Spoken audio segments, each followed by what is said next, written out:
بسم اللہ الرحمن الرحیم۔ شروع اللہ کے پاک نام سے جو دلوں کے راز خوب جانتا ہے۔ معزز ناظرین، السلام علیکم ورحمۃ اللہ وبرکاتہ۔ جس طرح چین کے بادشاہ کو خاقان، روس کے بادشاہ کو زار، روم کے بادشاہوں کو کیسر اور ایران کے بادشاہ کو کسریٰ کہتے تھے، اسی طرح قدیم مصر کے بادشاہوں کو فرعون کہا جاتا تھا۔ حضرت موسیٰ علیہ السلام کے دور میں جو فرعون تھا اس کا نام ولید بن مسعد تھا، جبکہ مصری روایتوں میں اس کا نام رمیسہ ثانی لکھا گیا ہے۔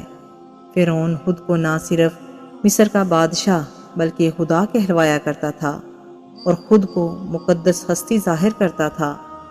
وہ اپنی رعایا سے کہا کرتا تھا، میں تمہارا سب سے بڑا رب ہوں۔ وہ نہایت ہی ظالم، سرکش اور متکبر تھا۔ وہ لوگوں کو چھوٹی چھوٹی غلطیوں پر سخت ترین سزائیں دیتا۔ فرعون کی حکومت میں بنی اسرائیل کی حالت بدترین تھی۔ ان سے مصر کے تمام عہدے چھین لیے گئے تھے اور ان پر قبطی لوگ بے انتہا ظلم ڈھاتے تھے۔ بنی اسرائیل کی تعداد کئی لاکھ ہونے کے باوجود مصر میں ان کی حیثیت صرف غلام کی تھی۔ فرعون نے یہ حکم جاری کیا تھا کہ لوگ اس کے آگے سجدہ کریں گے، اور بنی اسرائیل میں سے جو شخص بھی اسے سجدہ کرنے سے انکار کرتا وہ اسے کھولتے ہوئے تیل میں ڈال دیا کرتا۔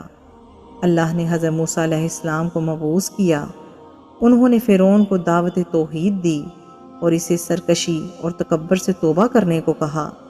حضرت موسیٰ علیہ السلام اور حضرت ہارون علیہ السلام دربار فرعون میں گئے اور فرمایا، ہم دونوں تمہارے رب کے رسول ہیں، ہمارے ساتھ بنی اسرائیل کو جانے دو، اور سلامتی اس آدمی پر جو راہ حق کی پیروی کرے۔ فرعون نے کہا، تمہارا رب العالمین کون ہے؟ موسیٰ علیہ السلام نے کہا، وہ آسمانوں اور زمین کا رب ہے، اگر تمہیں اس بات کا یقین ہو۔ فرعون کے مطالبے پر حضرت موسیٰ علیہ السلام کے اژدہا کا معجزہ بھی ظاہر ہوا، لیکن فرعون کہنے لگا، میں موسیٰ کو قتل کروں گا، وہ اپنے رب کو بلا لے، تم چاہے جو نشانی لے آؤ، میں ایمان لانے والا نہیں۔ لہٰذا اللہ نے فرعونیوں پر ٹڈیوں، جوؤں، مینڈکوں اور خون کا عذاب بھیجا، جو موسیٰ علیہ السلام کی نبوت کی واضح نشانی تھی، جس سے وہ مصائب میں مبتلا کر دیے گئے۔ کھلی نشانیوں کے ظاہر ہونے کے باوجود فرعون اپنی انا اور سرکشی پر قائم رہا اور یہ منصوبہ بنایا کہ موسیٰ علیہ السلام اور بنی اسرائیل پر لشکر کشی کر کے انہیں قتل کر دے گا۔ لہٰذا اللہ تبارک تعالیٰ نے موسیٰ علیہ السلام کو حکم دیا کہ راتوں رات بنی اسرائیل کو لے کر مصر سے فلسطین کے لیے نکل جائیں۔ لہٰذا آپ بنی اسرائیل کے ساتھ نکل پڑے۔ ادھر فرعون نے اپنے پورے لشکر کو جمع کیا اور آپ کے تعاقب میں نکل پڑا۔ شام کے وقت تک وہ بحر احمر کے کنارے پہنچ گئے۔ اللہ نے قرآن مجید میں اس تاریخی واقعے کو کچھ یوں بیان کیا ہے، پس انہوں نے صبح کو اجالا ہوتے ہی ان کا پیچھا کیا۔ جب دونوں جماعتیں ایک دوسرے کو نظر آنے لگیں تو موسیٰ کے ساتھیوں نے کہا، اب ہم یقیناً پکڑے گئے۔ موسیٰ علیہ السلام نے کہا، ایسا ہرگز نہیں ہوگا، بے شک میرا رب میرے ساتھ ہے، وہ ضرور میری مدد کرے گا۔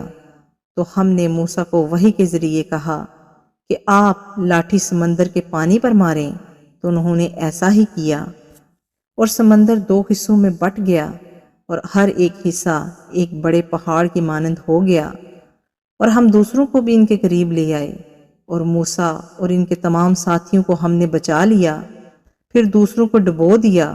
یقیناً اس واقعے میں ایک نشانی ہے۔ فرعون اور اس کا لشکر پانی میں غرق ہو گئے اور عذاب الہی کا شکار ہوئے، جبکہ اللہ نے حضرت موسیٰ علیہ السلام اور ان پر ایمان لانے والوں کو نجات عطا فرمائی۔ دنیا میں فرعون کو سمندر میں غرق کر کے سزا دی گئی، اور آخرت میں ان کے لیے شدید ترین عذاب ہوگا، جیسا کہ اللہ نے قرآن مجید میں فرمایا، اور فرعونیوں کو برے عذاب نے گھیر لیا۔ وہ لوگ صبح و شام نارے جہنم کے سامنے پیش کیے جاتے ہیں، اور جس دن قیامت آئے گی اللہ فرمائے گا فرعونیوں کو سب سے سخت عذاب میں داخل کر دو۔ معزز ناظرین، اگر آپ کو ویڈیو پسند آئی ہے تو اس کو آگے شیئر کریں، ویڈیو کو لائک کریں اور چینل کو سبسکرائب کر دیں۔ شکریہ۔